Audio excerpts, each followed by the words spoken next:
There was a young man who had everything he thought he needed: a job, a small apartment, people who liked him, and yet every single morning he woke up feeling like he was running out of time. His name was John, and he was 26 years old, and he had no idea why his life felt like it was slipping through his fingers. Not dramatically, not in a way anyone else could see, just quietly, steadily, like sand through a fist he kept tightening. He would finish a day and lie in bed trying to count what he had actually accomplished, and the answer always came back too small. He worked harder than most people he knew. He planned.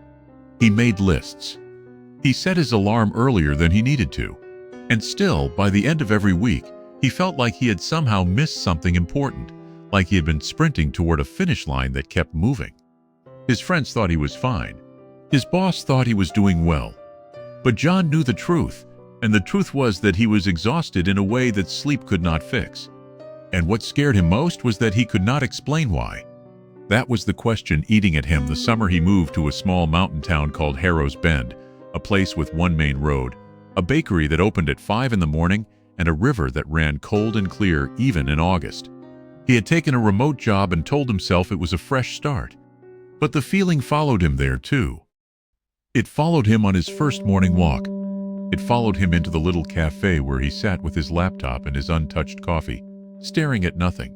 And it was there in that cafe, 3 days after he arrived, that he first saw the old man. He was sitting in the corner, alone, reading a newspaper the way people used to read newspapers, slowly, without checking his phone between paragraphs. He had white hair, work-worn hands, and a calm about him that John could not quite name. The kind of calm that does not come from having nothing to worry about, but from something else entirely. John noticed him the way you notice something that doesn't quite fit, a bird that doesn't startle when you walk past, a candle that doesn't flicker in a draft. He noticed him again the next morning, and the morning after that. Always the same corner, always that same unhurried stillness. On the fourth morning, almost without deciding to, John sat down at the table next to him and said, "I hope this doesn't sound strange, but you seem like someone who has figured something out." The old man looked up from his paper.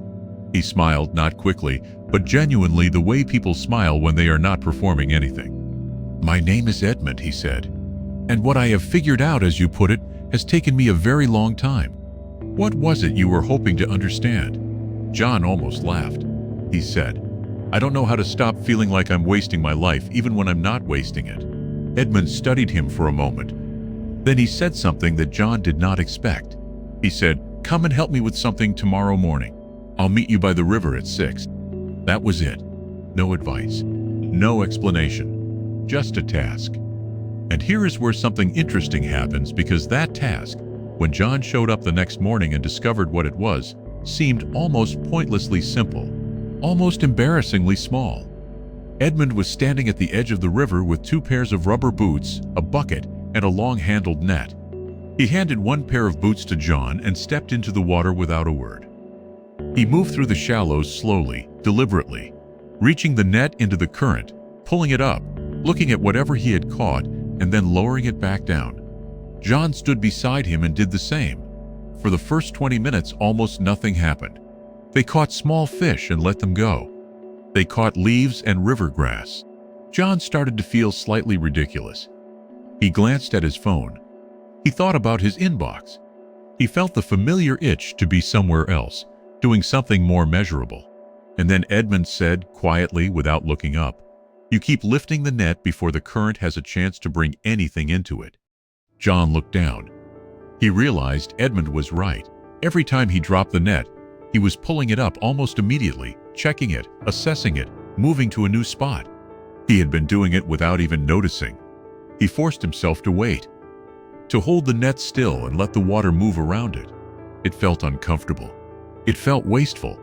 It felt like doing nothing. But then, slowly, something shifted.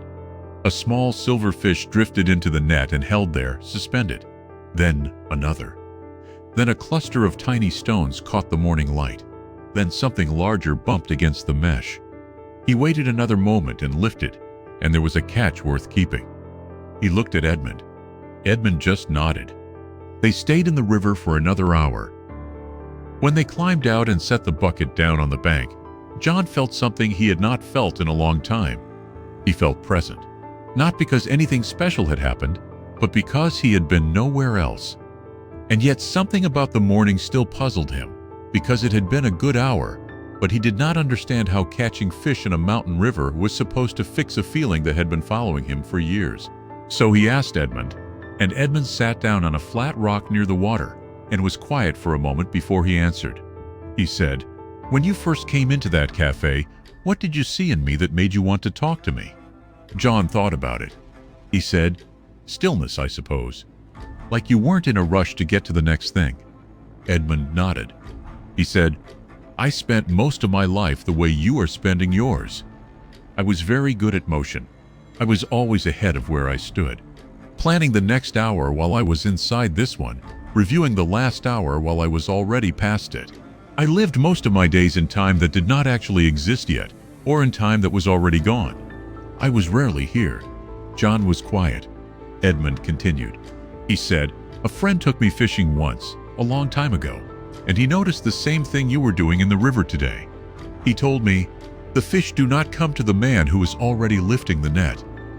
They come to the man who is willing to wait inside the moment he is already standing in.'" John turned that over in his mind.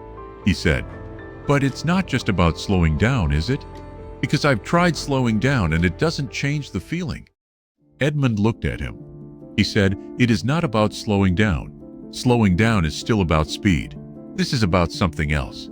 This is about being so fully in the place you already are that there is no part of you wishing you were ahead of it." He paused.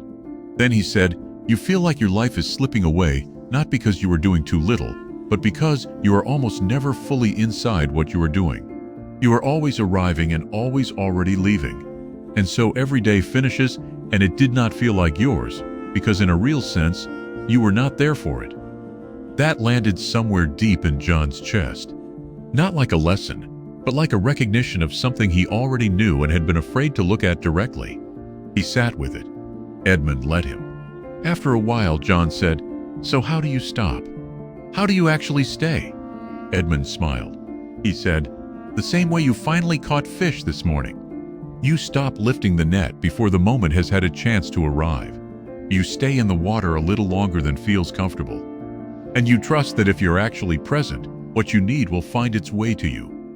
It sounds simple. And that is the strange thing about it. It is simple.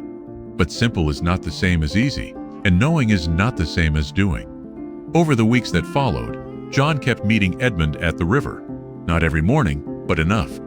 And he practiced what was, in truth, one of the hardest things he had ever tried to do. He practiced being where he was. When he was working, he worked without rehearsing the next task. When he walked, he noticed what was around him instead of narrating it in his head. When he ate dinner, he sat at the table and ate, rather than eating in front of something else. It felt slow at first. It felt slightly unsettling, the way being still feels when you have been moving fast for a very long time. But gradually, something began to shift. Not in what he was doing, but in how the days felt when they ended. They started to feel finished, complete, like something had actually happened in them. And the exhaustion, that strange, sourceless exhaustion that no amount of sleep had been able to touch, began slowly to lift. One afternoon in early October, John sat at the same table in the cafe where he had first spoken to Edmund. Edmund was in his usual corner. The mountain outside the window had started to turn, its edges going golden amber in the early cold. John opened his laptop and then closed it again.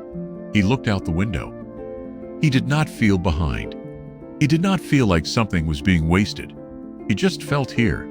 Like the morning was a place he was actually inside, not a corridor he was walking through to reach something better. And that, he understood now, was what he had been searching for without knowing what to call it. Not more hours. Not more accomplishments. Not a better plan. Just this, the simple, difficult, completely ordinary experience of being somewhere with all of himself. He looked over at Edmund, who glanced up from his paper and gave him a quiet nod, and John smiled back, not because everything was solved, not because life had become easy, but because he had discovered something real. That the life you keep trying to get to is made entirely of the moments you are standing in right now. That the only time that is ever actually yours is the one you are willing to fully show up for. And that the man with the stillest net is always the one who catches the most. If you are watching this and you have felt what John felt, that quiet, grinding sense that time is running away from you even when you are working hard, then you already understand the lesson this story is pointing toward. The river is always moving. The question is not whether you can keep up with it. The question is whether you are willing to stand still inside it long enough to let it come to you. And if you found something worth keeping in this story, carry it with you. Not as a reminder to slow down, but as a reminder to arrive fully, completely, without one part of you already walking out the door. If you enjoyed this story, let me know by leaving a like and sharing your thoughts in the comments. Share this video with others who might enjoy it, and subscribe with notifications turned on so you never miss a new story.